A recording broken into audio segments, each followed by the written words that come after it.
හොඳයි අපි අද කතා කරන්න බලාපොරොත්තු වෙන්නේ දුෂ්ශ්‍රාවිතාවය කියන පාඩම. පදාර්ථයේ ගුණ පාඩමේ දෙවෙනි තියෙන කොටස තමයි දුෂ්ශ්‍රාවිතාවය කියලා කියන්නේ. ගොඩක් සරල කොටසක්. ගොඩක් සිද්ධාන්ත නැහැ. ලේසි නිසා මම මේක කතා කරන්න ගත්තා. අපි දැන් චුම්බක ක්ෂේත්‍ර කතා කරන නිසා චුම්බක ක්ෂේත්‍ර වලින් පස්සේ අපි ඇත්තටම කතා කරන්න ඕන චුම්බක ප්‍රේරණය. චුම්බක ක්ෂේත්‍ර වල පළවෙනි කොටසෙන් පස්සේ චුම්බක විද්‍යුත් චුම්බක ප්‍රේරණය කියන එක. විද්‍යුත් චුම්බක ප්‍රේරණය කියන එක ටිකක් සංකීර්ණ කොටසක්. ඒක නිසා මම සරල කොටසක් ඊට කලින් ගත්තා. මොකද ඔයාලට මේ ඉන්න කාලේ මොකද එක්සෑම් එක අපි ගත්තොත් එහෙම එක්සෑම් එක දැන් තියෙන ආරංචි අනුව එක්සෑම් එක කල් යන්න පුළුවන් පොඩි කාලයක් හරි. ඒතකොට අපි සරල කොටස් ටික අපිට වීඩියෝ ලින්ක් කරගන්න ලේසි. මොකද මම දැන් නිබන්ධනය වල දීලා තියෙන්නේ. ඒක නිසා සරල කොටස් ටික අපි ඉවර කරගත්තොත් අපිට සංකීර්ණ කොටස් ටික පන්තියේ කරන්න පුළුවන්. ඒතර අපිට ඉක්මනට මේ සිලබස් එක ඉවර කරගත්තොත් අපිට පුළුවන් ඉක්මනට පේපර් වලට යන්න. දැන්ටම පේපර් හදලා දීලා තියෙන්නේ ප්‍රශ්න 50 පේපර්. දැන්ටම පේපර් එකක් දුන්නා අපි අලුත් පැය දෙකේ පේපර් එකක්. ඉතින් අලුතෙන් ආදර්ශ ප්‍රශ්න පත්‍ර හදලා තියෙන්නේ රචනා ප්‍රශ්න පත්‍ර හදලා තියෙනවා. අපිට එතකොට ඒව කරන්න වෙලාව ඉතුරු වෙනවා. ඉක්මනට සිලබස් එක කරගත්තොත් ඔයාලගේ වගකීම තමයි මේක මේ ටික තියෙන ටික කරගන්න එක. මේක ඉතින් පහසුකම් නැහැ. ඇත්තටම ලේසිත් නැහැ. ඒ වගේම දැන් වීඩියෝ කරන එක අපිටත් ලේසි නැහැ. මොකද අපි වෙනදා ඉරිදා දවසේ පන්ති කරනකොට අපිට ඒ පන්තියේ කරන කොටස කරන්න දැන් අපි වීඩියෝ වලින් කරනකොට අපිට ඒ වගේ දෙගුණයක් කාලයක් යනවා. මොකද මම වීඩියෝ කරලා ඉවර වෙලා ඒකේ පාර කැමරාවකින් වීඩියෝ කරන්න පුළුවන් පැයයි. ඊට පස්සේ පැය උරුණාට පස්සේ මම ඒක කම්පියුටරේට දාලා ආයිත් මේකේ මෙමරි එක එම්ටි කරගන්න ඕනේ. ඊට පස්සේ මේක එඩිට් කරන්න යනවා. ඊට වඩා වැඩි වෙලාවක් මේක වීඩියෝ කරනවට වඩා වැඩි වෙලාවක් යනවා. එඩිට් කරන්න. ඉතින් එඩිට් කරලා ඉවරලා ඊට පස්සේ අප්ලෝඩ් කරන්න තව වෙලාවක් යනවා. ඉතින් ඒක නිසා ගොඩක් අමාරුවෙන් තමයි මේ ටික කරන්නේ. ඒ වුණාට දැන් අපේ පන්තිය ගැන විශ්වාසය තියලා ඔයාලා පන්තියේ දිගටම ආපු කට්ටිය අපි අතරමං කරන්න හොඳ නැහැ. ඒක නිසා අපේ යුතුයකමක් විදිහට තමයි අපි මේ ඉස්සරහ ටිකත් ඔයාලට කියලා දෙන්නේ. ඒක නිසා ඔයාලට අමාරුකම් ඇති. හැබැයි මේක කොහොම හරි කරගන්න. මොකද අපිට හැමදේම සපයන්නත් බෑ. හැම එක්කිනාටම වෙන වෙනම එවන්නත් බෑ වීඩියෝස්. සමහර කට්ටියට වෙන වෙනම එවන්නත් බෑ අපිට. ඒක නිසා තමයි අපි Google Classroom එකේ group එකක් හදලා ඒකට දාලා තියෙන්නේ. ඉතින් කොහොම හරි access එක හදාගෙන කොහොම හරි මේ පහසුකම් සපය ගන්න. මොකද මට පුළුවන් උපරිමයෙන් මම සහයෝගය දෙනවා. ඔයාලා කැප වෙන්න ඕන. අපිට ළඟටම අර දෙන්න බෑ හැමදේම. ඒක නිසා ඒකත් කැපවීමක් කරලා ඒ ටික හොයාගෙන නිබන්ධන ටික පුළුවන් නම් print කරගෙන note එක ලියාගෙන මහන්සි වෙන්න ඕන. අපේ කාලේ ඊට වඩා මහන්සි වුණා ඉගෙන ගන්න A level කරනකොට ඊට වඩා කැපවීම කරා. ඒක නිසා ඔයාලගේ පැත්තෙන් මහන්සි වෙන්න ඕන. මොකද අපිත් මේක ලේසියෙන් කරන්නේ මේක අපිට අමාරුයි. මේ ගොඩක් අමාරුවෙන් තමයි මේකත් අපි මේ වීඩියෝ එකක් හදනවා කියලා කියන්නේ ලේසි නෑ. ඉතින් ඒක නිසා අපි දුෂ්ශ්‍රාවිතාවය කොටස දැන් පටන් ගමු. ඒ දුෂ්ශ්‍රාවිතාවයේ කොටසේ සිද්ධාන්ත නිබන්ධනය දීලා තියෙනවා. එතන ඒකේ තියෙනවා මුලින්ම තරලයක චලිතයට ප්‍රතිරෝධයක් දක්වීමට නැති හැකියාව තරලයේ දුෂ්ශ්‍රාවිතාවය. ඒ කියන්නේ අපි දැන් දන්නවා ඝර්ෂණයේ සහිත. ඝර්ෂණයේ සහිත පෘෂ්ඨයක අපි වස්තුවක් චලිත වෙනකොට ඒ වස්තුවට ඝර්ෂණ බලයක් ඇති වෙනවා. ප්‍රතිරෝධී බලයක් ඇති වෙනවා. ඒත් අපි වායුවේ යම් කිසි අපි වස්තුවක් වායුව ඔස්සේ චලිත වෙනකොට වායු ප්‍රතිරෝධයක් ඇති වෙනවා. ඒක නිසා අන්නේ ප්‍රතිරෝධී බලය. එතකොට දැන් අපි තලයක් මත වස්තුවක් චලිත වෙනකොට තලයේ විසින් උදේ ප්‍රතිරෝධී බලයට අපි කියන ඝර්ෂණ බලය. ඒ වගේ වායු ප්‍රතිරෝධී බලය සලකත් අපි ගණන් හදනවා. ඒ වගේම අපිට තරලයක් තුලින් වස්තුවක් චලිත වෙනකොට එයාගේ චලිතයට ඇති වෙන ප්‍රතිරෝධී බලයට අපි කියන දුෂ්ශ්‍රාවිතාවය කියලා. ඒ උදාහරණත් එක්ක තරලයක් අපි ගත්තට පස්සේ තරලයේ විසින් ඇති වෙන ප්‍රතිරෝධී බලයට අපි කියන දුෂ්ශ්‍රාවිතාවය කියලා. එතන මෙතන තියෙන උදාහරණ කිහිපයක් තියෙනවා. ඒක ඔයාලට කියවා ගන්න පුළුවන්. නෝට් එකේ මේක සරලව තේරුම් ගන්න පුළුවන්. එතන තියෙනවා අනාකූල ප්‍රවාහ කියලා යටින් කොටසක් පළවෙනි පිටුවේම. අනාකූල ප්‍රවාහයක් කියලා කියන්නේ තරල ප්‍රවාහයක කිසියම් ලක්ෂයක් පසුකොට යන සියලුම අංශුන්ගේ ප්‍රවේගයක සමාන වෙනම් එවැනි ප්‍රවාහයක් අනාකූල ප්‍රවාහයක් කියලා අපි කියනවා. එතන අපි මේක චුම්බක මේ බර්නූලි ප්‍රමේයත් අපි කතා කරනවා. බර්නූලි ප්‍රමේයත් අපි කියනවා යම්කිසි ප්‍රවාහයක යම්කිසි ලක්ෂයක් පසු කරගෙන ඕනම අංශුවක්. එතකොට මේ ලක්ෂය පසු කරලා යන ඕනම අංශුවක ප්‍රවේගය v වෙනවා. මේ අංශුව පසු කරලා යන ඕනම මේ ලක්ෂය පසු කරලා යන ඕනම ජල අණුවක ප්‍රවේගය අන්න ඒ වගේ ප්‍රවාහයකට අපි කියන අනාකූල ප්‍රවාහයක් කියලා. එතකොට අනාකූල ප්‍රවාහයක එකම ප්‍රවේගය සහිත කල්පිත ද්‍රව ස්තර වෙන් කළ හැකි නම් එය ආස්තරීය ප්‍රවාහලයක් ලෙස හඳුන්වනු ලැබේ. එතකොට අනාකූල ප්‍රවාහයක එකම ප්‍රවේගය සහිත කල්පිත ස්තර. එතකොට අපිට ඒක අපි දැන් මේ ද්‍රව ස්ථිතිය වෙනකොට තමයි අපි දුෂ්ශ්‍රාවිතාව වෙනකොට තමයි අපි කතා කරන්නේ ආස්තරීය ප්‍රවාහයක් ලෙස අපි හඳුන්වන්නේ මොකද්ද කියලා. ඒ කියන්නේ අපිට දැන් අපි කියවනේ අනාකූල ප්‍රවාහයක්. ඒ කියන්නේ අනාකූල ප්‍රවාහයක් කියලා කියන්නේ යම්කිසි ඒ ප්‍රවාහයේ යම්කිසි ලක්ෂයක් පසු කරගෙන යන ඕනෑම අංශුවක ඕනෑම අණුවක ප්‍රවේගය එකමගයක්.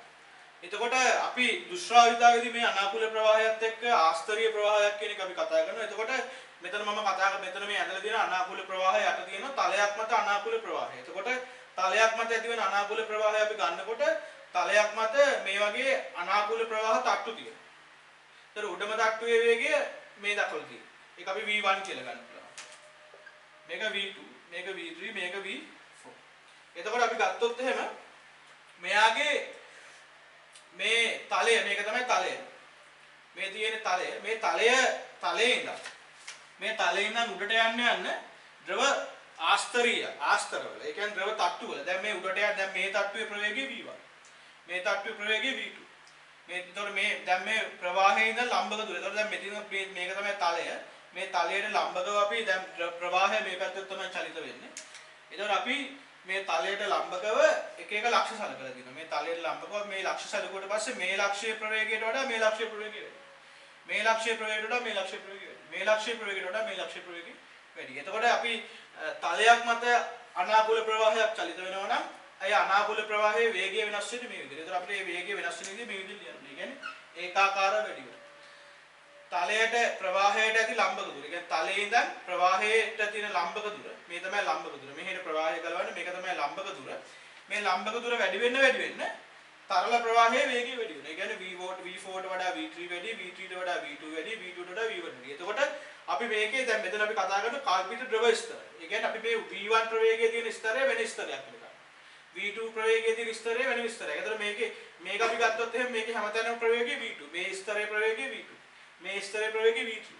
මේ ස්තරයේ ප්‍රවේගය V4. එතකොට අපි අවසානයේ සලකනවා මේ තලයට ආසන්නයම. ඒ තලයට ස්පර්ශලා තියෙන ප්‍රවාහ කියන්නේ ආස්තරය. එතකොට මේක කියන්නේ අපි ද්‍රව තට්ටු විදිහට අපි මේක වෙන් කරනවා. මේක එක ද්‍රව තට්ටුවක්, මේක එක ද්‍රව තට්ටුවක්, මේක එක ද්‍රව තට්ටුවක්, මේක එක ද්‍රව තට්ටුවක්. එතකොට තලයට ආසන්නයම තියෙන ද්‍රව තට්ටුවේ වේගය අපි බිඳුවයි කියලා ගන්නවා. එතකොට තලයට ආසන්නයම තියෙන ද්‍රව තට්ටුවේ වේගය බිඳුව. ඊට පස්සේ එයත් එක්ක ලම්බක වෙනකොට ඒ ද්‍රව තට්ටු වල වේගය වැඩි වෙනවා ඒක. ඒක තමයි එතකොට තලයකට ලම්බකව අපි ප්‍රවේගය වෙනස් වෙන විදිහ ගන්නකොට මේ විදිහට තමයි ප්‍රවේගය වෙනස් වෙන්නේ. මේක තමයි ප්‍රස්ථාරය. මේක නෝට් එකේ ලියා ගන්න පුළුවන්. මේ නෝට් එක නෑ. මම දීපු නිබන්ධන. ඒ ටික ලියා ගන්න ඕන. ඊට පස්සේ අනිත් එක තමයි නලයක් තුල අනාකූල ප්‍රවාහය. එතකොට නලයක් තුල අනාකූල ප්‍රවාහයක් ගමන් කරනකොට ඒකෙත් අපිට ද්‍රව තට්ටු වෙන් කරන්න පුළුවන් මේ වගේ. අර අපි කිව්වේ කල්පිත ද්‍රව ස්තර. කල්පිත විදිහට මෙහෙම ද්‍රව ස්තර වෙන් කරන්න පුළුවන්. එතකොට මේ ද්‍රව ස්තර වෙන් කරාට පස්සේ මේ එක ද්‍රවයේ ස්තරවල වේගය වෙනස්. එතකොට මේ නලය ගත්තට පස්සේ නලයට ස්පර්ශ වෙලා තියෙන ද්‍රව තට්ටුව. එතකොට මෙතන නලයට ස්පර්ශ වෙලා තියෙන ද්‍රව තට්ටුවක් තියෙනවා. මෙතන නලයට ස්පර්ශ වෙලා තියෙන ද්‍රව තට්ටුවක් තියෙනවා. ඒ ද්‍රව තට්ටු දෙකේ වේගය බිඳුවයි. ඊට පස්සේ නලයේ මැද තියෙන ද්‍රව තට්ටුවේ වේගය උපරිමයි. එතකොට අනාකූල ප්‍රවාහයක්. එතකොට මේක අපි මේ නලයට ලම්බකව රේඛාවක් ගත්තොත් එහෙම එයාගේ ප්‍රවේගය වෙනස් වෙන්නේ මේ විදිහට. ප්‍රවේගය දැන් එතකොට මේ අපි මේ අක්ෂය ඇඳලා තියෙන මෙන්න මේ අක්ෂය විදිහට තමයි මේ අක්ෂය කියලා කියන්නේ මෙන්න මේ අක්ෂය මැදින් යන අක්ෂය. එතකොට එයාගේ ප්‍රවේගය වෙනස් වෙන්නේ. එතකොට මේ ලක්ෂයේදී ප්‍රවේගය බිඳුවයි. එයාගේ මෙන්න මෙතනදී. එතකොට මෙන්න මේ දුරේදී. ඒ කියන්නේ මෙන්න මේ අක්ෂය මතදී ප්‍රවේගය උපරිමයි. ඊට පස්සේ ආයි ප්‍රවේගය බිඳුවක් වෙනවා. එතකොට මෙතනට එනකොට ප්‍රවේගය බිඳුවක් වෙනවා. මෙතනදී ප්‍රවේගය යම් පරිමාගයට එනවා. ඊට පස්සේ මෙතනදී ප්‍රවේගය ආයි බිඳුවක් වෙනවා. එතකොට අපි මේකේ තිරස් අක්ෂය x අක්ෂය විදිහට අරගෙන තියෙන්නේ x අක්ෂය විදිහට අරගෙන තියෙන්නේ මැදින් යන අක්ෂය. එතකොට මැදින් යන අක්ෂය අත අක්ෂයේ තමයි ප්‍රවේගය උපරිම.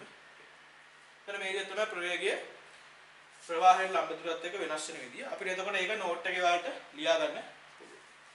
හරි අපි ඊළඟට කතා කරන්නේ දුෂ්‍රාව්‍ය පිළිබඳ නිව්ටන් නියමය කියන කොටස. ඒක එතන උඩින් තියෙන ස්පර්ශීය ප්‍රත්‍ය බලය කියලා කියන්නේ මොකද්ද? ප්‍රත්‍ය බලය කියලා කියන්නේ අපි බලය බෙදීම වර්ගඵලය. ඒ වගේම ප්‍රවේග අනුක්‍රමණය කියන්නේ මොකද්ද? ප්‍රවේග අනුක්‍රමණය කියන්නේ අපි දන්න උෂ්ණත්ව අනුක්‍රමණය කියලා කියන්නේ උෂ්ණත්ව වෙනස බෙදීම දුර. ඒ වගේම ප්‍රවේග අනුක්‍රමණය කියලා කියන්නේ ප්‍රවේග වෙනස බෙදීම දුර. ඒක අපි කතා කරලා තියෙන නිබන්ධනය. එතකොට අපි දුෂ්‍රාව්‍ය පිළිබඳ නිව්ටන් නියමය කියන එක ගැන කතා කරනකොට ඒකේ තියෙන අනාකූල ප්‍රවාහය වන තරලයක ප්‍රවේගය v1 හා v2 වන තරල ස්තර දෙකක් සලකමු. ඒවා අතර දුර සිම්පල් di ගනිමු. එවැනි තරල ස්තර දෙකක් සාපේක්ෂ චලිතය නිසා එක් ස්තරයක ඒක වර්ගඵලයක් මත ක්‍රියා කරන ස්පර්ශීය දුෂ්ට්‍රාවී ඝර්ෂණ බලය ප්‍රවාහයට ලම්බක ප්‍රවේග අනුක්‍රමයෙන් අනුලෝමව සමානුපාතිකයි. එතකොට මේ දුෂ්ට්‍රාවීතාව පිළිබඳ නිව්ටන් නියමයෙන් කියන්නේ මෙහෙම තරල ස්තර දෙකක්. තරල ඒතකොට අපි දැන් මෙතන මම තරල ස්තර දෙකක් සලකලා තියෙනවා. පළවෙනි උඩ තියෙන තරලය v1 ප්‍රවේගයකින් දකුණු දිශාවට ගමන් කරනවා. යට තියෙන තරලයත් v2 වේගකින් දකුණු දිශාවට ගමන් කරනවා. එතකොට අපි කියන්නේ මේ තරල ස්තර දෙක අතර දැන් අපි කිව්වා ඝර්ෂණ බලයක් ඇති වෙනවා. දුෂ්ට්‍රාවී තරලයක් නම් මේ තරල ස්තර දෙක අතර වේගය වෙනස් නම් ඒ දෙන්න අතර ඝර්ෂණ බලයක් ඇති වෙනවා. අපි ඒකනේ කිව්වේ අර තලයකට සාපේක්ෂව වස්තුවක් චලිත වෙනකොට ඒ සාපේක්ෂ චලිතයක් තියෙනවා. ඒක තලයකට සාපේක්ෂව වස්තුවක චලිත. අපි ඝර්ෂණයේදී අපි කතා කරනවා මෙහෙම වස්තුවක් හා තලයක් තියෙනකොට මේ තලයට සාපේක්ෂව මෙයාට ප්‍රවේගයක් තියෙනවා නම් ඝර්ෂණ බලයක් ඇති වෙනවා. හැබැයි මේ දෙන්නකම ප්‍රවේග සමාන නම් ඝර්ෂණ බලයක් ඇති වෙන්නේ නැහැ.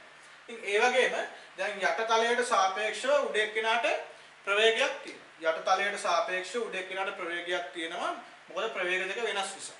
ඒ නිසා යට තලයට සාපේක්ෂව උඩ තලයේ ප්‍රවේගයක් තියෙන නිසා මේ දෙන්න අතර සාපේක්ෂ චලිතයක් තියෙනවා. ඒක නිසා ඝර්ෂණ බලයක් ඇති වෙනවා. එතකොට මෙයා එතකොට v1 විශාලය v2 නිසා යට දෙවන තරලයට මේක තමයි දෙවන තරලය. මේක තමයි පළවෙනි තරලය.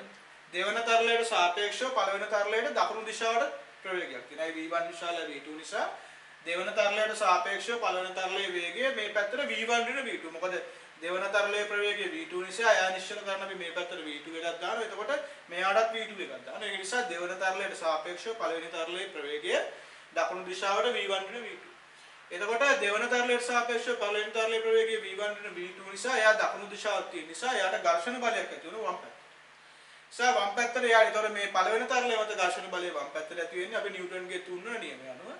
දෙවෙනි තරලයේ මත ඝර්ෂණ බලය දකුණු දිශාවට ඇති වෙනවා. ඒතර මෙන්න මේ දුෂ්ට්‍රාවී ඝර්ෂණ බල අපි මේකට කියන දුෂ්ට්‍රාවී ඝර්ෂණ බලය කියලා. මෙන්න මේ ඝර්ෂණ බලයේ අගය හොයන්න තමයි අපි දැන් මේ නිව්ටන් නියමය පාවිච්චි කරන දුෂ්ට්‍රාවීතාවය පිළිබඳ නිව්ටන්.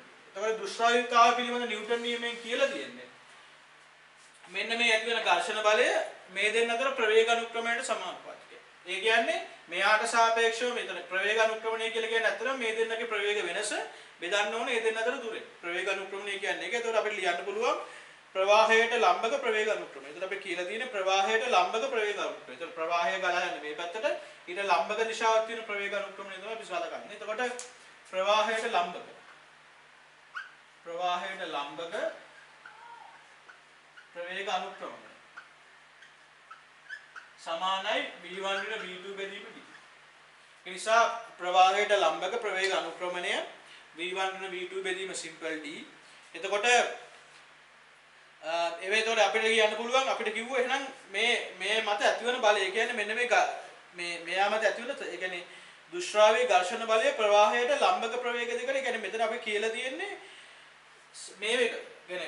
මෙන්න මේ බලය කියලා මෙයා ඇත්තටම මේ නිව්ටන් සූත්‍රයෙන් කියලා කියන්නේ ප්‍රත්‍යය බලය. එතකොට මේ ඝර්ෂණ මෙතන මෙයාගේ හර්ෂ්කඩ වර්ගඵලය a නම් මෙන්න මේ ඝර්ෂණ ප්‍රත්‍යය බලය. ඇත්තටම මෙතන වෙන්න ඕන ඝර්ෂණ ප්‍රත්‍යය බලය. ඒ කියන්නේ දුෂ්ට්‍රාවී ඝර්ෂණ ප්‍රත්‍යය බලය. ස්පර්ශීය දුෂ්ට්‍රාවී ඝර්ෂණ බලය. ඒ කියන්නේ ස්පර්ශීය දුෂ්ට්‍රාවී ඝර්ෂණ බලය ප්‍රවාහයට ලම්බක ප්‍රවේග අනුක්‍රමයට අනුලෝම සමානුපාතිකයි කියලා කියන්නේ ඇත්තටම මේ ඝර්ෂණ බලයේ ප්‍රත්‍යය බලය. ඒ කියන්නේ මෙයාගේ ඒක වර්ගඵලයක් මත එදෙන බලය. ස්පර්ශීය දුෂ්ට්‍රාවී ඝර්ෂණ බලය කියලා කියන්නේ ඒ වෙදින මෙතන දීලා තියෙනවා නිව්ටන් නියම කියන එකේ දීලා තියෙනවා සාපේක්ෂ චලිතය නිසා එක් ස්තරයක ඒකක වර්ගඵලයක් මත ක්‍රියා කරන දුෂ්ට්‍රාවී ඝර්ෂණ බලය. ඒක වර්ගඵලයක් මත ක්‍රියා කරන දුෂ්ට්‍රාවී ඝර්ෂණ බලය කියලා කියන්නේ f බෙදන්න ඕනේ ඒ වලින්. ඒ කියන්නේ ප්‍රත්‍යය බලය. ඒක වර්ගඵලය කියන්නේ මේ නෝට් එකේම දීලා තියෙනවා. ඒක නිසා එතන අපිට කියලා තියෙනවා මේ දුෂ්ට්‍රාවී ඝර්ෂණ බලය ප්‍රත්‍යය බලය. ඒ කියන්නේ ඒක කියන්නේ a වර්ගඵලය මත ක්‍රියා කරන බලය f නම් ඒකක වර්ගඵලයක් මත ක්‍රියා කරන බලය f බෙදීම a. ඒක සමානුපාතිකයි කියලා අපිට දීලා තියෙනවා v1 ඍණ v2 බෙදීම සිම්පල් t. එතකොට අපිට පුළුවන් මෙයාට නියතයක් දාන්න. දැන් අපි සමානුපාතිකයක් තියෙනවා නම් නියතයක් දාන්න. අපි ඒකට දානවා මොකද? ඒ නියතය තමයි ඊට කියලා. ඊට කියලා අපි නියතයක් දානවා. මේකට අපි කියනවා ඊට කියලා. v1 ඍණ v2 බෙදීම සිම්පල්. එතකොට f බෙදීම a සමානයි ඊට v1 ඍණ v2 බෙදීම d. එතකොට අපිට මෙතනින් ගන්න පුළුවන් මෙයාගේ සමීකරණය f බෙදීම f සමානයි දුෂ්ට්‍රාවී ඝර්ෂණ බලය සමානයි ඊට a v1 ඍණ v2 බෙදීම සිම්පල්.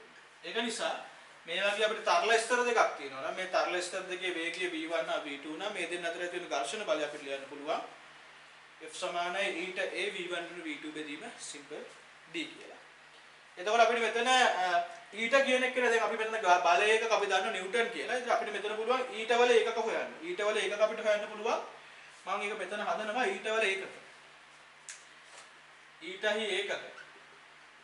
අපිට ලියන්න පුළුවන් දැන් ඊට කියන එක කෙනා සමාන වෙන්නේ මෙතනින් අපිට ඊට උත්ත කරන්න පුළුවන් f වැඩි කිරීම d බෙදීම a v1 වෙන v2. ඊට කියන. නිසා අපිට ඊට වල ඒකක මෙතනින් ගන්න පුළුවන් ඊටහි ඒකක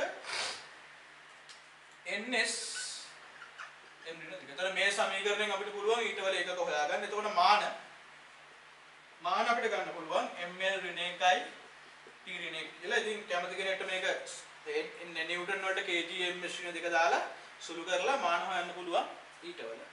අපි මෙන්න මේ ඊට කියන එක නා. මෙන්න මේ ඊට වලට අපි කියන දුෂ්ටාවිතා සංගුණකය කියලා. දුෂ්ටාවිතා සංගුණකය කියලා දිනවා. එතකොට ඊට පස්සේ ආ පැත්තේ තියෙන දුෂ්ටාවිතා සංගුණකය දැක්වීම කියලා. එතකොට මේවා මේ v1 වෙන v2 කියන එක නා එකක් කරලා ප්‍රවේග අනුක්‍රමයේ v1 වෙන v2 බෙදීම d කියන එක නා එකක් වෙනකොට ඒක හරස් කර වර්ග බලනද බලය තමයි අපි කියන්නේ දුෂ්ටාවී සංගුණකය කියලා. ඒක අත්දැකීම දීලා තියෙනවා. ඒක ඔයාලට අත්දැකීම බැලුවට පස්සේ තේරුම් ගන්න පුළුවන් මොකක්ද කියලා. එතන ඊට පස්සේ දෙන උෂ්ණත්වයේ වැඩි වෙනතු දුෂ්ටාවිතා සංගුණකයේ අඩුවේ තාර වැනි උණුද්‍රව කරන්නේ දුෂ්ටාවිතා සංගුණකයේ අඩු කොට ගලා යෑමේ හැකියාව වැඩි කරන්නේ. එතකොට දුෂ්ටාවිතා සංගුණකයේ අඩු වෙන උෂ්ණත්වය වැඩි වෙනකොට ඒ වගේ අපිට මේකේ විස්තර ටිකක් දීලා තියෙනවා. ඒ ටික ඔයාලට බලන්න පුළුවන් නෝට් එකේ කොහොමද එන්නේ කියලා. අපි ඊළඟට කතා කරන්න බලාපොරොත්තු වෙනවා. එතකොට මේක නෝට් එකේ ලියාගන්න ස්ථිර තැන. ඊළඟට අපි කතා කරනවා පොයිසෙල් සමීකරණය. පොයිසෙල් සමීකරණය කියන්නේ මොකක්ද කියලා. හරි අපි ඊළඟට කතා කරන්නේ පොයිසෙල් සමීකරණය කියන එක කොහොමද ඔප්පු කරන්නේ කියලා. පොයිසෙල් අපි කලින් කතා කරා නිව්ටන් නියමයේ දුෂ්ටාවිතා පිළිබඳ නිව්ටන් නියමය කොහොමද ඔප්පු කරන්නේ. අපි කියන සමීකරණයක් ගත ඇතිවන ඝර්ෂණ බලය එක්ක වර්ගඵලයක් මත ඇතිවන ඝර්ෂණ බලයට සමීකරණය.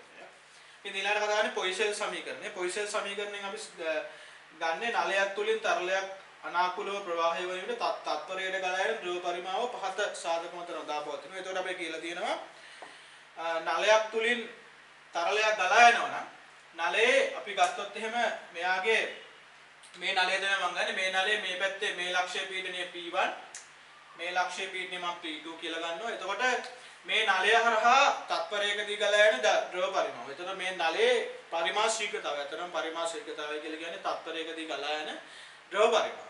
තත්පරයකදී ගලා යන ද්‍රව පරිමාව මම v බෙදීම t කියලා ගන්නවා. ඒ කියන්නේ මේ තත්පරයකදී මේ තත්පරයකදී ගලා යන ද්‍රව පරිමාව කියලා කියන්නේ සිම්පල් t කාලයකදී මේ නලය හරහා ගලා යන ද්‍රව පරිමාව v නම් අපිට මෙතන එළියෙන් බලන්න පුළුවන් සිම්පල් t කාලයකදී නලය හරහා යන ද්‍රව පරිමාව අපි v මැන ගන්න පුළුවන්. එතකොට v කියන එක නා සිම්පල් t වලින් බෙදුවට පස්සේ අපිට පුළුවන් තත්පරයකදී ගලා යන ද්‍රව පරිමාව. එතකොට මේ නලය දිගේ අපිට භාජනයක් මොකක් හරි කියලා එළියෙන් බලන්න පුළුවන් තත්පරේ සිම්පල් t කාලයකදී ගල එළියට එන ද්‍රව පරිමාව. එතකොට අපිට පුළුවන් තත්පරයකදී ගලා යන ද්‍රව පරිමාව හොයන්න.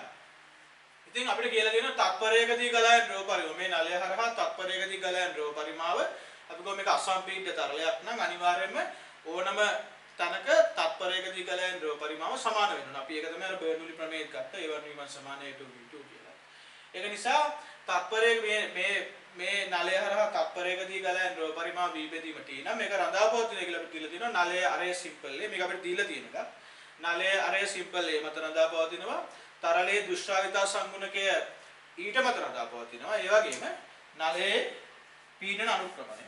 ඒතර නලයේ අපි ලක්ෂ දෙක පීඩනය වෙනස අරගෙන ඒ අතර දුර. ඒතර මේ ලක්ෂ දෙකේ පීඩනය P1 සහ P2 නම් ඒ දෙක අතර දුර සිම්පල් L නම් අපි අර උෂ්ණත්ව අනුක්‍රමණය වෙනවා. වගේ අපිට පීඩන අනුක්‍රමණය ගන්න පුළුවන් P1 වල P2 බෙදීම සිම්පල් L කියලා. ඒතර අපි P1 වල P2 කියන එක නා ඩෙල්ටා P කියලා ගත්තොත් ඩෙල්ටා P බෙදීම සිම්පල් L කියන එක නා තමයි පීඩන අනුක්‍රමණය. ඒක නිසා අපිට ලියන්න පුළුවන් v බෙදීම t කියන එක අපිට දීලා දෙනවා a ඊට දැන් අපිට මේක කියලා නැහැ a වල වර්ගයට සමානුපාතය කියලා. අපි දැන් වෙනදා නම් අපි ගණන් හදනකොට අපිට කියනවා කෙලින්ම අපි දැන් බයෝසාවාර්ට් නියමය කරනකොට අපි කිව්ව කෙලින්ම ඒ කියන්නේ ඩෙල්ටා b කියන එක නා සමානුපාතිකයි i වලට ඩෙල්ටා l වලට. ඒතර i වලට කෙලින්ම i වලට සමානුපාතිකයි. මේක කියලා තියෙන්නේ සමානුපාතිකයි කියලා නෙමෙයි. මේක කියලා තියෙන්නේ රඳාපවතිනවා කියලා. එතකොට මේක කියලා තියෙන්නේ ද්‍රව පරිමාව සමානුපාතිකයි කියලා නැහැ අපිට. ද්‍රව පරිමාව v බෙදීම t කියන එක නා ඊට සමානුපාතිකයි v බෙදීම t කියන එක නා ඊට සමානුපාතිකයි එහෙම කියලා නැහැ අපිට. ඒතර එහෙම කියලා දීපොත් අපිට කෙලින්ම v බෙදීම t සමානුපාතිකයි ඒ විදිහට ගන්න පුළුවන්. අපි මීට කලින් හදපු හැම සමීකරණයක්ම මේකේ අපි භෞතික විද්‍යාවේ ගත්ත හැම සමීකරණයක්ම අපිට දීලා තිබ්බේ එහෙම සමානුපාතිකය කියලා. අනුලෝම හරි ප්‍රතිලෝම හරි. ඒතොර ප්‍රතිලෝම නම් අතර අපිට ලියන්න පුළුවන් F සමානුපාතිකය කියට R වර්ග. එහෙම අපිට දුන්නනේ කලින් විද්‍යුත් ක්ෂේත්‍රවල. හැබැයි මෙතන අපිට දීලා තියෙන්නේ සමානුපාතිකය කියලා නෙමෙයි රඳාපවතිනවා කියලා. ඒතොර රඳාපවතිනවා කියනකොට අපිට ගැලීම සමානුපාතිකය කියලා දාන්න බෑ. ඒතොර V බෙදීම T සමානුපාතිකයි එහෙම කියලා අපිට දාන්න බෑ. එතකොට සමානුපාතිකය කියලා දීලා නැති නිසා අපි දන්නා එතකොට මේ දැන් මේ රඳාපවතිනවා කියලා කිව්වට පස්සේ V බෙදීම T කියන එක නා නලයේ අරේ වර්ගයට සමානුපාතික වෙන්න පුළුවන්. නැත්නම් නලයේ අරේ ඝනයට සමානුපාතික වෙන්න පුළුවන්. ඒක නිසා මෙයා රඳාපවතින සාධක කියලා කිව්වට පස්සේ V බෙදීම T කියන එක නා සමානුපාතිකයේ A කියලා අපිට ලියන්න බෑ. අපිට A වර්ග කියලා ලියන්න බෑ. A ඝනය කියලා ලියන්න බෑ. අපි දන්නේ නැහැ මේ දර්ශකය මොකක්ද කියලා. සමහරවිට V බෙදීම T කියන එක නා A වල පළවෙනි බලයට සමානුපාතික වෙන්න පුළුවන්. නැත්නම් A වල ඍණ එක්වෙනි බලයට සමානුපාතික වෙන්න පුළුවන්. නැත්නම් A වල ඍණ දෙවෙනි බලයට නැත්නම් A වර්ගයට. ඒත් අපි ඒක දන්නේ නැහැ. ඉතින් ඒක නිසා අපිට ඒක දන්නේ නැති නිසා අපි කරන්නේ මෙන්න මේ V බෙදීම T කියන එක නා. අපි ගන්නවා V බෙදීම T කියන එක නා සමානුපාතිකයි. එතකොට නලයේ අරය මත රඳාපවතිනවා. ඒතර අරය සිම්පල් ඒ නම් A වල x වෙනි බලය. එතකොට මේ A වල x වෙනි බලය x කියන එක නා අපි දන්නේ. අපිට දීලා නැහැ. කලින් වල දෙනම් අපිට දුන්නා A වල පළවෙනි බලයට සමානුපාතිකයි කලින් කොටස් වලදී. දැන් මේකදී අපිට රඳාපවතිනවා කියලා දීපු නිසා ඒතකොට A වල x වෙනි බලයට සමානුපාතික වෙනවා කියලා අපි ගන්න පුළුවන්. ඒතර x කියන එක නා 1 හරි 2 හරි ඍණ 1 හරි ඍණ 2 හරි වෙන්න පුළුවන්. ඊට අපිට කියලා තියෙනවා ඊට. ඒතකොට අපි ගන්න එක ඊට වල y වෙනි බලය. ඊට වල y වෙනි බලයට සමානුපාතිකයි. අපි කියන එක එක්කෙනා වෙන වෙනම සමානුපාතික නැහැ. ඒතර අපිට මේක ලියන්න පුළුවන් මේ විදිහට. V බෙදීම T කියන එක්කෙනා සමානුපාතිකයි x, V බෙදීම T කියන එක්කෙනා සමානුපාතිකයි ඊට y, V බෙදීම T කියන එක්කෙනා සමානුපාතිකයි ඩෙල්ටා P බෙදීම L වල z. එතකොට අපිට එහෙම ලියන්න පුළුවන්. එතකොට එහෙම අපි ලිව්වට පස්සේ එතකොට ඩෙල්ටා P කියලා කියන්නේ P ම තමයි. එතකොට අපි එහෙම ලිව්වට පස්සේ අපිට මේ තුන ගුණ කරලා මෙතන ලියන්න පුළුවන් කෙලින්ම ඩෙල්ටා P බෙදීම L වල z. හරි. එතකොට මම දැන් මේක අපි කතා කරා මාන කොටසදී අපි කතා කරනවා මේක කොහොමද එන්නේ කියලා අපි මෙතන ගන්නවා. දැන් මෙතන මේ x y z කියන එක අපි හොයන්න ඕන. අපිට දීලා නැහැ. එතකොට අපි මෙතන දැන් නියතයක් දාන්න බෑ. අපි මෙතන දානවා v බෙදීම t සමානයි a k a x ඊට y ඩෙල්ටා b බෙදීම l වල z කියලා දාලා ඉවර වෙලා අපි මෙතන ලියනවා k යන මාන රහිත නියතයක්. රහිත නියතය. අපි එතන මේ k කියලා ගන්න නියතය මාන රහිත නියතයක් විදිහට ගන්නවා. එතන k කියන එක නා මාන රහිත නියතයක්. දැන් අපි බලන්නේ දැන් එතන k කියන සමාන ලකුණක් කරන්නම් k කියන නියතයක් දාන්න අපි k කියන එක නා මාන රහිත නියතයක් කියලා ගන්නවා. එතකොට p බෙදීම t සමානයි ax ඊට y ඩෙල්ටා p බෙදීම l z. දැන් අපි x y z ගන්නවා. අපි දැන් මේක මාන දැන් අපි කිව්වනේ අනිවාර්යයෙන්ම දැන් k කියන එක නා මාන රහිත නියතයක් නම් k කියන එක නට මාන නැහැ. හැබැයි අපි දැන් දන්නවා මොකද්ද? අපි අනිවාර්යයෙන්ම දන්නවා ඕනම සමීකරණයක් සත්‍ය වෙන්න නම් එයාගේ සමාන ලකුණු දෙපැත්තේ තියෙන ප්‍රකාශනවල එතකොට මේ පැත්තේ තියෙන සම්පූර්ණ මාන මේ පැත්තේ තියෙන සම්පූර්ණ මාන වලට සමාන. ඒ කියන්නේ මේ වම් පැත්තේ මාන දකුණු පැත්තේ මාන වලට සමාන. අපි දැන් ඒ સિદ્ધාන්තය පාවිච්චි කරලා තමයි අපි මෙන්න මේ v බෙදීම t කියන එක නා a ඊට ඩෙල්ටා p බෙදීම l සමග සම්බන්ධ වෙන්නේ කොහොමද කියලා බලන්න. ඒ නිසා ඔයාලට දැන් මේ ටික මේ වෙනකන් ලියා ගන්න පුළුවන්. වීඩියෝ එක පෝස්ට් කරලා මම ඊළඟට කියලා දෙන්න හදන්නේ කොහොමද අපි x y z හොයන්නේ කියලා. ඒතර මම මේක මකනවා. මකලා ඉවර වෙලා අපි මේක සුළු කරලා බලමු. හරි. දැන් අපි කරන්නේ මම කරන්න හදන්නේ දැන් වම් පස හා දකුණු පස මාන සමානයි. දකුණු පස මාන ගනිමු. එතන මෙතන අපිට ගන්න පුළුවන් v බෙදීම t වල මාන සමානයි k වල මාන ax වල මාන ඊට y වල මාන ඩෙල්ටා p බෙදීම l වල මාන. ඊට අපි දන්නවා v බෙදීම t වල මාන කියලා කියන්නේ l ඝනයයි t ඍණ 1යි. v බෙදීම t වල මාන කියලා කියන්නේ l ඝනය බෙදීම t ඍණ 1 k වලට මාන නැහැ. a කියලා කියන්නේ l වල x. දැන් ඊට වල මාන මම කලින් ඔයාලට කිව්වා ඊට වල මාන ml ඍණ 1යි t ඍණ 1යි කියලා. ඒක නිසා මෙතන ලියන්න පුළුවන් ml ඍණ 1යි t ඍණ 1යි y මෙතනට ගන්න. ඊට පස්සේ ඩෙල්ටා p බෙදීම. එතන p වල මාන p කියලා කියන්නේ nm ඍණ 2යි. එතකොට අපිට එතන ගන්න පුළුවන් ඩෙල්ටා p බෙදීම l කියන එක නා n කියලා කියන්නේ kg ms ඍණ 2 m ඍණ 2. එතකොට මෙතන ගන්න ml ඍණ 1යි t ඍණ 2. එතකොට p වල මාන ml ඍණ 1යි t ඍණ 2. ඒ වගේම මේක බෙදෙනවා t වල. l වල මාන. එතන මෙතන අපිට ගන්න පුළුවන් ආයෙත් l ඝනය t ඍණ 1 සමානයි lx වැඩි කිරීම ml ඍණ 1යි t ඍණ 1යි y වැඩි කිරීම ml ඍණ 1 t ඍණ 3යි. හරි. එතකොට අපිට එහෙම ආවා. ඊට පස්සේ දැන් මම කරන්නේ මෙහා පැත්තේ මේක නකලි හරි. දැන් මම කරන්නේ මේ දෙපැත්තෙම වම් පැත්තේ හා දකුණු පැත්තේ L වල මාන L වල දර්ශක සමාන කරනවා. දැන් වම් පැත්තේ තියෙන L වල දර්ශකයයි දකුණු පැත්තේ තියෙන L වල දර්ශකයයි දෙපැත්තේ මාන සමාන වෙන්න මාන සමාන නම් වම් පැත්තේ තියෙන L වල දර්ශකයයි දකුණු පැත්තේ තියෙන L වල දර්ශකයයි සමාන වෙනවා. ඒක නිසා L හි දර්ශක සමාන කරනවා.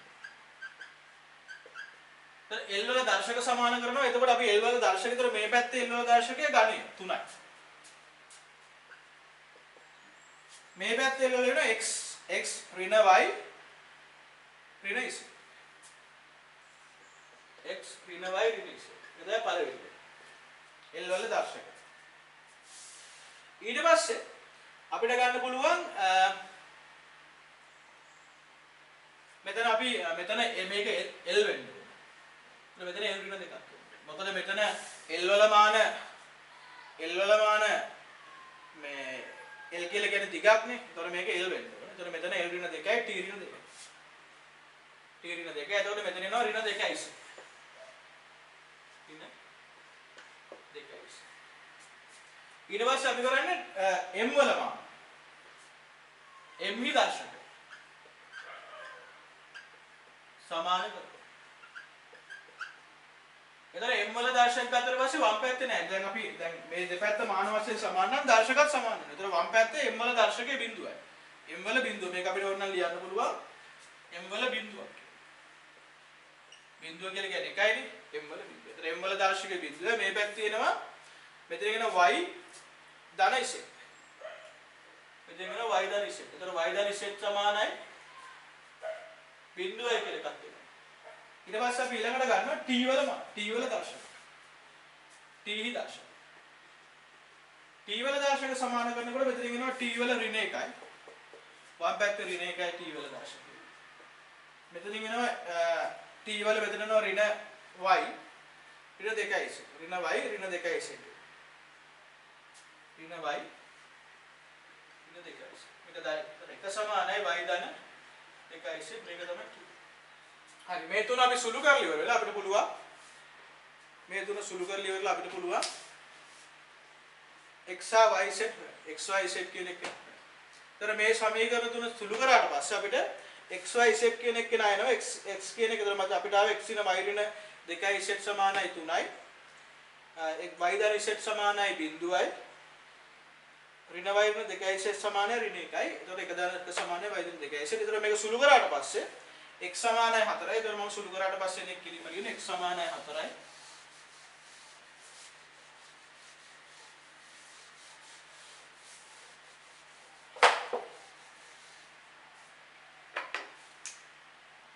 x සමානයි 4යි. අපිට එනවා y සමානයි ඍණ 1යි.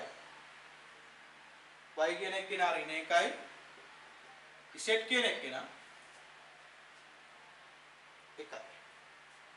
එතන අපිට ඒක ආදේශ කරලා අපිට පුළුවන් අර සමීකරණය ආ කියන්නේ එතන v බෙදීම t කියන එක කෙනා සමානයි k a වල 4 වෙනි බලය ඊට වල ඍණ 1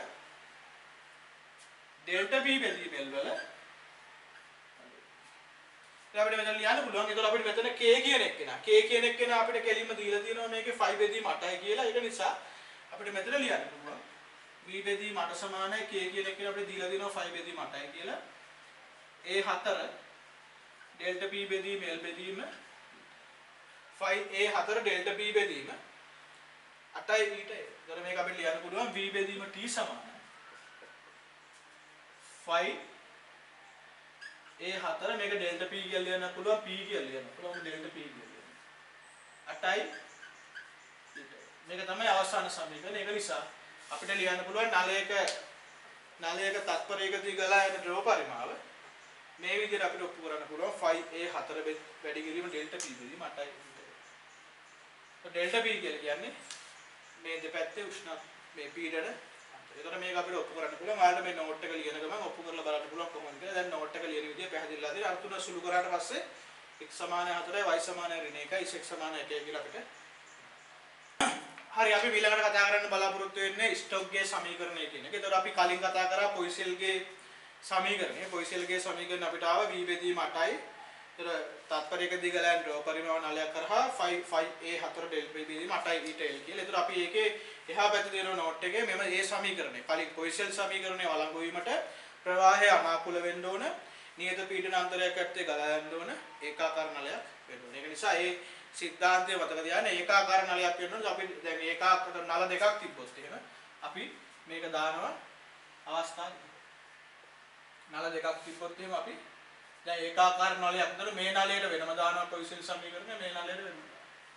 ඒ වගේ හරස්කඩ වෙනස් වෙන නල දෙකක් තිබ්බොත් අපි වෙනම දානවා. අපි ගැටළු හදනකොට බලනවා. ඉතින් අපි ඊළඟ කතාව වෙන්නේ ස්ටොක්ගේ සමීකරණය. ස්ටොක්ගේ සමීකරණය කියන්නේ කැළඹීමක් ඇති නොවන පරිදි දුෂ්ශ්‍රාවී මාධ්‍යයක් තුළ චලනය වන ගෝලාකාර වස්තුවක් මත ක්‍රියා කරන දුෂ්ශ්‍රාවී ඝර්ෂණ බලය පහත සඳහන් සාධක මත රඳාපවතී. ඒතර මෙතන කියන්නේ ගෝලාකාර වස්තුවක් මත. එතකොට කැළඹීමක් ඇති නොවන පරිදි දුෂ්ශ්‍රාවී මාධ්‍යයක් තුළ එතකොට අපිට ඒක මෙහෙම වෙන්න පුළුවන් මොකක් හරි භාජනයක ජලය දාලා තියෙන මේ භාජනයේ පල්ලෙහාට වස්තුවක් ගෝලාකාර වස්තුවක් කලිත වෙනකොට මෙයාට ඝර්ෂණ බලයක් ඇති වෙනවා ඉහළට F කියලා. ඒතර ඒක නිසා ඒ ඝර්ෂණ බලය දුෂ්ශ්‍රාවී ඝර්ෂණ බලය. ඒතර මේක වෙනස් ගෝලාකාර වස්තුවක් මත තියෙන ඝර්ෂණ බලය පහසඳහන් සාධක මත රඳාපවතී කියලා දීලා තියෙනවා. ඒ කියන්නේ ගෝලයේ අරය මත රඳාපවතිනවා මේ ඇති වෙන ඝර්ෂණ බලය. ඒතර අපි කලින් කතා කරේ තරල දෙකක් අතර තියෙන ඝර්ෂණ බලය. මේ තියෙන්නේ තරලයක චලිත වෙන ගෝලාකාර වස්තුවක් මත ඇති වෙන ඝර්ෂණ බලය. ඒතර ඊළඟ එක තියලා තියෙනවා තරලයේ දුෂ්ශ්‍රාවිතාවය මත රඳාපවතින අනිත් එක තමයි ගෝලයේ ප්‍රවේගය මත රඳාපවතින. ඒතර මෙයාගේ ප්‍රවේගය v කියලා අපි ගත්තොත් එහෙම ප්‍රවේගය මත ඒ අවස්ථාවේ ඝර්ෂණ බලය රඳාපවතින. ඒතර අපිට මේකත් කියලා තියෙන්නේ රඳාපවතිනවා කියලා විතරයි. ඒ කියන්නේ අපිට මේ කියලා තියෙන මේ ඇතිවෙන දුෂ්ශ්‍රාවී ඝර්ෂණ බලය රඳාපවතින. ඒතර අපිට සමානුපාතිකය කියලා නැහැ. එතකොට රඳාපවතිනය කියලා දීපොත් අපි දන්නේ නැහැ මොන මේ අරය නම් අරය කීවෙනි බලයටද සමානුපාතිකය කියලා. අපි ඒකත් අර වගේම කලින් වගේම මාන වලින් හොයන්න ඕන. කලින් වගේම x y z කියලා දාලා ඒ තුන හොයන්න. ඒත් අපි බලමු කොහොමද කියලා. ඒත් අපිට දැන් මෙතන දීලා තියෙන විදිහ අනුව f කියන එක වෙනා සමානුපාතිකයි. මේක අපි ලියන්න පුළුවන් f සමානුපාතිකයි ax f සමානුපාතිකයි ඊට y f සමානුපාතිකයි vz කියලා. ඒත් අපිට දීලා තියෙන විදිහට x y z කියලා දාන්න ඕනේ. නැත්නම් සමානුපාතිකය කියලා නැහැ. අපිට රඳාපවතින කියලා විතරයි දීලා තියෙන්නේ. අපිට මේක ලියන්න පුළුවන් f සමානුපාතිකයි ax ඊට y vz කියලා. දැන් අපිට පුළුවන් අර කලින් එක වගේම මේකට දාන්න නියතයක්. මාන රහිත නියතයක් දාලා ඒතර මම දාන්නේ මේ දාන මේකට f සමානයි k ax ඊට y vz.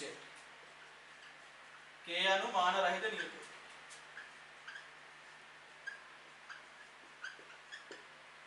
k anu මාන රහිත නියතය. ඒක එතකොට අපිට පුළුවන් f වල මාන එන්නේ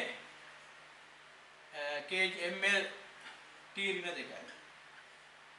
වම්පස මාන. ඊපස්සේ අපි මෙතන k වල මාන නැහැ. k වල මාන මම ලියමු. දැන් අපි කලින් වගේම මම කලින් කියලා දුන්න නිසා මම මේක එක පියවරක් අඩු කරලා ලියන්නේ. එතකොට මෙතන a කියලා කියන්නේ l lx ඊට කියලා කියන්නේ අපි දන්නවා ml ඍණ 1යි t ඍණ 1 y. මේක lt ඍණ 1යි. අපිට පළවෙනි එක ලියන්න පුළුවන් m වල මාන ගත්තට පස්සේ මේ පැත්තේ m වල 1යි. දැන් දර්ශක සමාන කරන අපි කලින් එකේ කියලා දුන්න නිසා මම මේක එහෙම එලින්ම ලියනවා. m වල දර්ශක 1යි. ඒතර k වල මාන නැහැ. ඒතර මේ පැත්තේ m වල දර්ශක y. y විතරයි තියෙන්නේ m වල දර්ශකයකට. නිසා y සමානයි 1යි.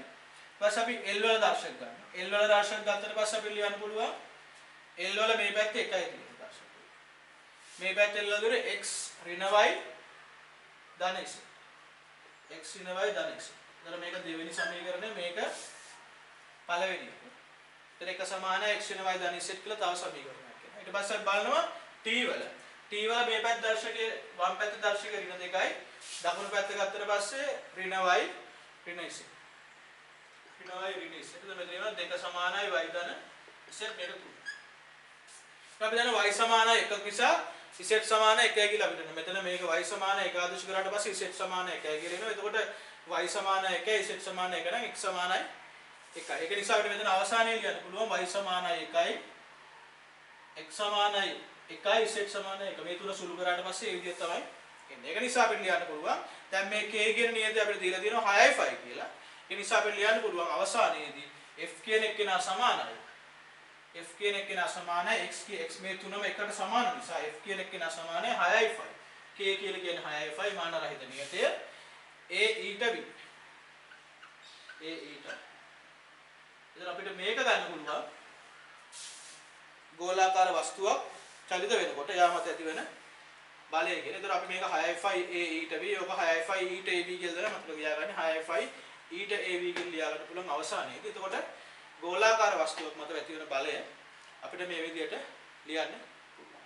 ඊළඟට කතා කරන්න බලාපොරොත්තු වෙන්නේ දුෂ්ශ්‍රාව්‍ය මාධ්‍යයක් තුල ගෝලාකාර වස්තුවක චලිතය. ඒතකොට අපි දැන් ගෝලාකාර වස්තුවක් මත තියෙන ඝර්ෂණ බලය කලින් කතා කරා. ඒතර දුෂ්ශ්‍රාව්‍ය මාධ්‍යයක් තුල අපි කොහොමද ගෝලාකාර වස්තුවක් දැම්මට පස්සේ එතකොට මේකේ අවස්ථා දෙකක් තියෙනවා. එකක් තමයි මේ වස්තුවේ ඝනත්වය ද්‍රව්‍ය ඝනත්වයට වඩා වැඩි නම් වස්තුව පල්ලෙහාට තමයි චලිත වෙන්නේ. නැත්නම් වස්තුව අපි කියන එකට උදාහරණයක් විදිහට අපිට ගන්න පුළුවන් වානේ බෝලයක්. ඒතර යා තරලයක දැම්මට පස්සේ පල්ලෙහාට තමයි චලිත වෙන්නේ. ඊට පස්සේ අපි ලී බෝලයක් අපි යටින් අත්තරියොත් එහෙම. ඒතර ලී කියන එකේට ලී වල ඝනත්වය අඩුයි ද්‍රව්‍ය ඝනත්වයට වඩා. ඒක නිසා ලී බෝලයක් අපි අත්තරියොත් එයා ඉහළට තමයි චලිත වෙන්නේ. එතකොට ලී වල ඝනත්වය එක අවස්ථාවක් තමයි වස්තුවේ ඝනත්වය තරලයේ ඝනත්වයට වඩා වැඩි අවස්ථාව. අනිත් අවස්ථාව තමයි වස්තුවේ ඝනත්වය තරලයේ ඝනත්වයට වඩා අඩු අවස්ථාව. මේ අවස්ථා දෙකේදී මොකක්ද වෙන්නේ කියලා අපි කතා කරනවා. එතකොට මේකෙදී අපිට බලමු කොහොමද මේ චලිතය සිදු වෙන්නේ කොහොමද කියලා අපිට සමීකරණ ගන්න පුළුවන්. කොහොමද මේකේ ආන්ත ප්‍රවේගයක් කියලා එකක් එනවා. අපි ඒක එන්නේ කොහොමද කියලා කතා කරමු. එතකොට මෙතන තියෙන පළවෙනි එක වස්තුවක් තරලයක් තුල චලිත වෙනකොට අපි මේ සලකනවා මෙයාගේ ත්වරණය පල්ලෙහාට තියෙනවා කියලා. මම මේක ත්වරණය පල්ලෙහාට තියලා කියලා ගන්න. ඒ කියන්නේ ත්වරණය මම පල්ලෙහාට තියලාගෙන මේ තියනවා කියලා ගන්න. එතකොට ගෝලීය ඝනත්වය මම ගන්නවා ගෝලීය ඝනත්වය. ගෝලීය ඝනත්වය සිග්මා. ගෝලීය ප්‍රවේගය. ගෝලීය ප්‍රවේගය. අපි සලකන අවස්ථාවේ ගෝලීය ප්‍රවේගය මම ගන්නවා v කියලා. ද්‍රව්‍ය ඝනත්වය. ද්‍රව්‍ය ඝනත්වය මම ගන්නවා ρ කියලා. දැන් මේ අවස්ථාවේදී මෙයාගේ ඉහළ තියෙන ප්‍රවේගය මම v කියලා සලකනවා. හරි. එතකොට අපි බලමු කොහොමද මෙයා මත ඇති වෙන බලය. එතකොට දැන් මේ අවස්ථාවේදී දැන් මෙයා පල්ලෙහාට තමයි චලිත වෙන්නේ. මෙයාගේ ප්‍රවේගය තියෙන්නේ පල්ලෙහාට. ප්‍රවේගය තියෙන්නේ පල්ලෙහාට.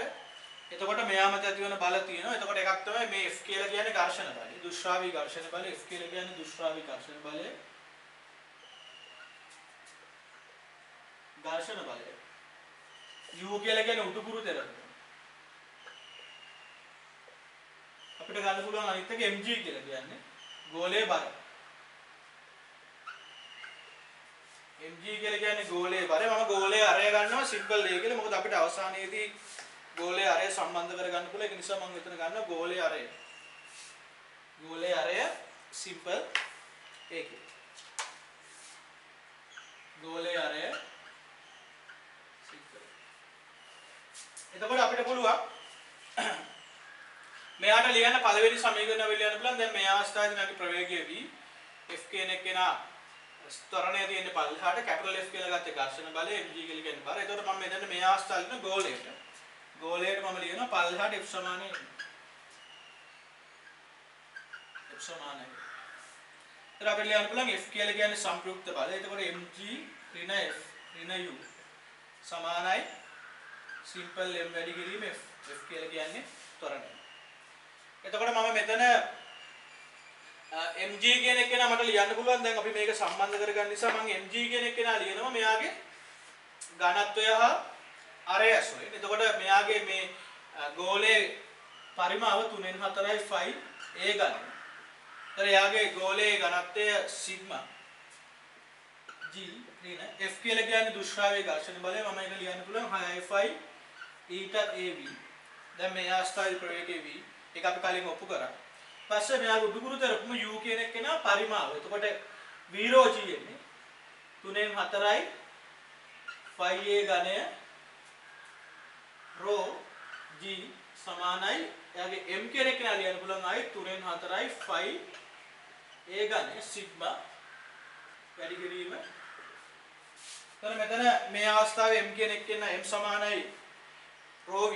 එතකොට මෙයාගේ ඝනත්වය sigma v කියලා කියන 3න් 4යි phi a ඝනය. මේ අවස්ථාවේ තුෂ්‍රාවී ඝර්ෂණ බලය 6යි phi ඊට av. u කියලා කියන්නේ උඩුකුරු තෙරුම ගන්නකොට පරිමාව වැඩි කිරීම ද්‍රවයේ ඝනත්වය වැඩි කිරීම g. එතකොට ආයෙත් සිම්පල් m කියන එක නා මෙයාගේ ස්කන්ධය ගෝලීය ස්කන්ධයගේ පරිමාව වැඩි කිරීම යක් වෙනවා. එතකොට මේ විදිහට අපිට සමීකරණය ගන්න පුළුවන්. ඊට කලින් ආව සමීකරණය තමයි මේක 3න් 4යි phi a ඝනය sigma g ඍණ 6යි phi ඊට av ඍණ 3න් 4යි phi a ඝනය sigma rho g ඍණ සමානයි 3න් 4යි phi a ඝනය sigma g. එතන මේක අපි මුලින්ම ගන්නවා මෙයා චලිතය ආරම්භ කරන අවස්ථාව.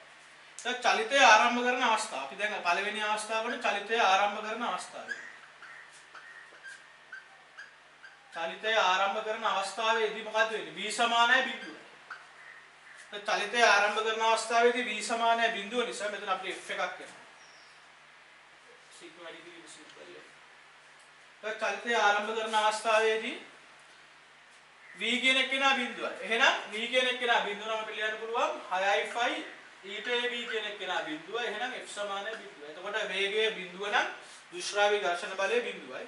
ඒතර අතන 6යි phi ඊට av කියන එක නා බිඳුවක් කියලා මේ වගේ සමීකරණයක් එනවා. phi a ඝනය sigma g ඍණ 3න් 4යි phi a ඝනය rho g 3න් 4යි phi a ඝනය sigma වැඩි කිරීම.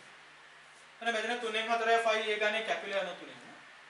මෙතන අවසාන වෙනවා sigma ඍණ rho බෙදීම sigma ඍණ rho g බෙදීම sigma සමානයි.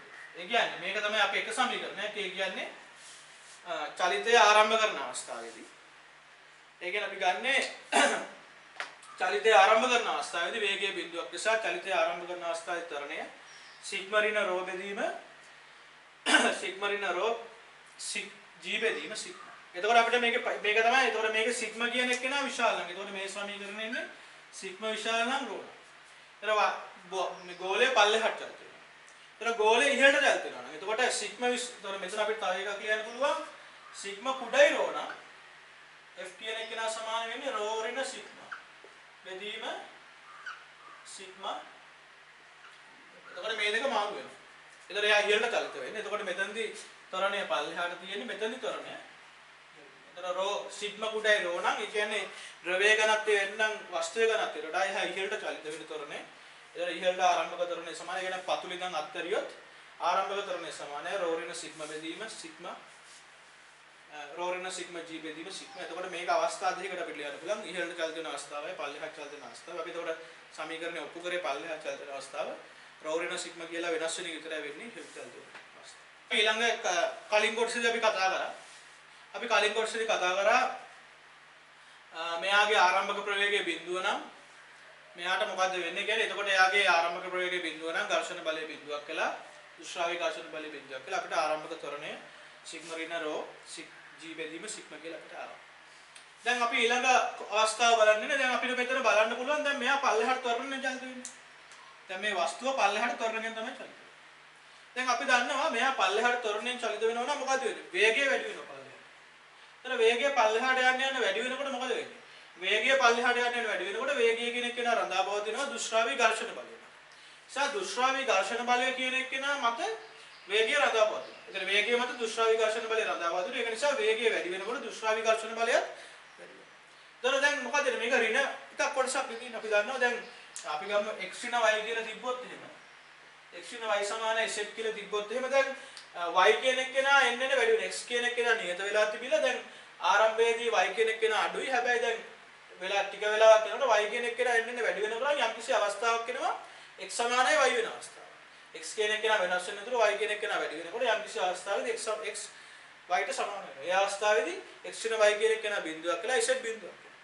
අන්න ඒ වගේම දැන් අපි මෙයා පල්ලෙහාට තොරණෙන් පල්ලෙහාට යනකොට එයාගේ වේගය වැඩි වෙන නිසා වේගය වැඩි වෙලා ගිහිල්ලා එයාගේ ඝර්ෂණ බලය වැඩි වෙනවා. එතකොට යම්කිසි අවස්ථාවක ආරම්භයේදී මේ ධන කොටස මේක තමයි ධන කොටස.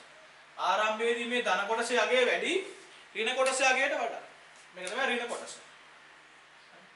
මේ ඍණ කොටස් දෙකේ අගයන් වල එකතුවට වඩා ධනාගය කොටස වැඩි. ඒ නිසා තමයි ත්වරණයක් එන්නේ. හැබැයි දැන් මෙන්න මේ කොටසේ අගය වැඩි වෙනකොට යම්කිසි අවස්ථාවකදී 3න් 4යි 5 ගණයේ සිග්මා g කියන එක නා සමාන වෙනවා මෙන්න මේ දෙක එකතුවට.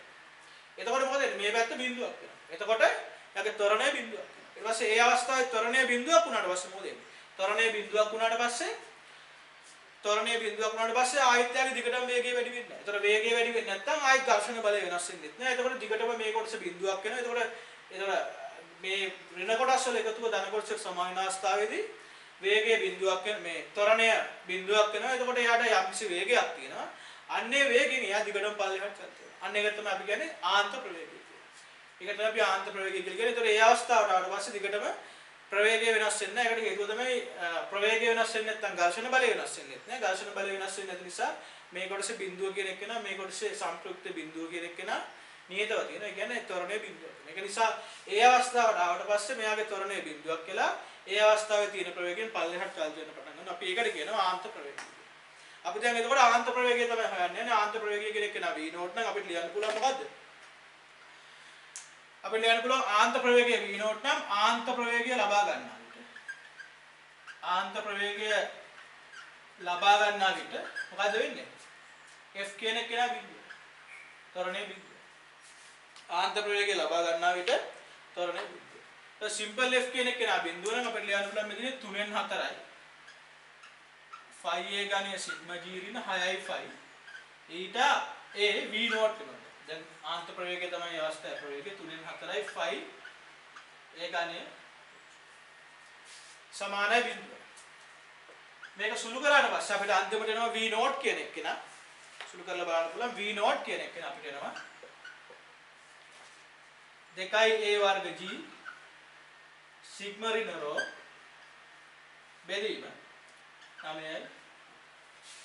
දැන් ඒක නිසා අපිට ආන්ත ප්‍රවේගය ගන්න පුළුවන් 2a වර්ග g සිග්මා ඍණ රෝ බෙදීම 8යි ඊට කියලා. එතකොට මෙතනදී අර දැන් මෙයා පල්ලෙහා චලිත වෙන්න නිසා තමයි සිග්මා ඍණ රෝ කියලා. එතකොට ඉහළට චලිත වෙනකොට මේ වගේ ආන්ත ප්‍රවේගයක් එනවා. එතකොට ඉහළට චලිත වෙනකොට ආන්ත ප්‍රවේගය රෝ ඍණ සිග්මා වෙනවා. මොකද මේ ධනාත්මක දෙක වෙනස් වෙන නිසා ඒ සමීකරණ දෙක ගල්ප ගන්න එකේ ප්‍රශ්නයක් නැහැ. මේක මතක තියාගන්න එපා මෙහෙම කියලා. සිග්මා ඍණ රෝ කියලා එන්නේ පල්ලෙහාට චලිත වෙනවා නම් ඉහළට චලිත වෙනවා නම් රෝ ඍණ සිග්මා තමයි. ඒතර ඒක මාරු වෙනවා චලිත වෙන දිශාව. ඊට පස්සේ අපිට ප්‍රස්ථාර අඳින්න පුළුවන් මේ විදිහට. මෙයාගේ විස්ථාපනය වෙනස්. ඒතකොට දැන් මෙයා දැන් පල්ලෙහාට නම් චලිත වෙනවා කියලා ගත්තොත් පල්ලෙහාට චලිත වෙනකොට පළවෙනි ප්‍රස්ථාරය තමයි විස්ථාපනය. විස්ථාපනයේ කාලයත් එක්ක වෙනස් වෙන ප්‍රස්ථාරය. ඒක ආරම්භයේදී මෙයා ආන්ත ප්‍රවේගය ලබා ගන්නා තෙක් මෙයා වැඩි වෙන ශීඝ්‍රතාවයෙන් විස්ථාපනය ත්වරණයෙන් චලිත කියලා කියන්නේ විස්ථාපනයේ වැඩි වෙන ශීඝ්‍රතාවයෙන් වැඩි වෙනවා. ඊට පස්සේ මෙයා ආන්ත ප්‍රවේගය ලබා ගත්තට පස්සේ මෙයා නියත ප්‍රවේගයෙන් තමයි චලිත වෙන්නේ ආන්ත ප්‍රවේගය. ඒතර මෙතනින් පස්සේ මෙයාගේ මෙහෙම සරල රේඛාවක් එන්නේ. ඒතර මේ අවස්ථාවේදී අනුක්‍රමණය දිගටම කන්ටිනියු කරගෙන යනවා. ඒතර මේක වක්‍ර වෙලා මේක නියතයක්. පස්සේ වේගය වෙනස් වෙනවා. කාලයත් එක්ක වේගය වෙනස් වෙන විදිහ මේ වස්තුවේ මේ විදිහට තමයි වෙනස් වෙන්නේ. ඒතර මේ අවස්ථාව තමයි ආන්ත ප්‍රවේගය ලබා ගන්න අවස්ථාව v නෝට් කියන එක. නේද? v නෝට්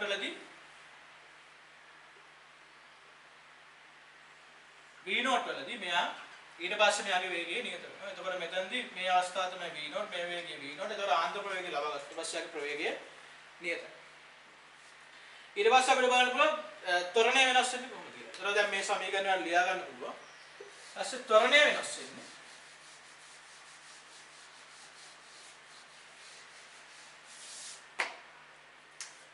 ත්වරණය වෙනස් වෙන්නේ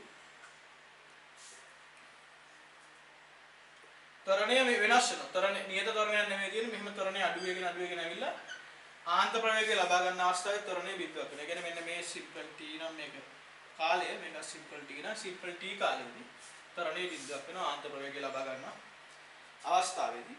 දුෂ්‍රාවී ඝර්ෂණ බලය. ඊළඟට අපි බලන්න පුළුවන් දුෂ්‍රාවී ඝර්ෂණ බලය කොහොමද වෙනස් වෙන්නේ කියලා. දුෂ්‍රාවී ඝර්ෂණ බලය වෙනස් වෙන්නේ මේක අපි ලියන්න පුළුවන් F කියලා කැපිටල් F. ඝර්ෂණ බලය කාලයත් එක්ක වෙනස් වෙන්නේ.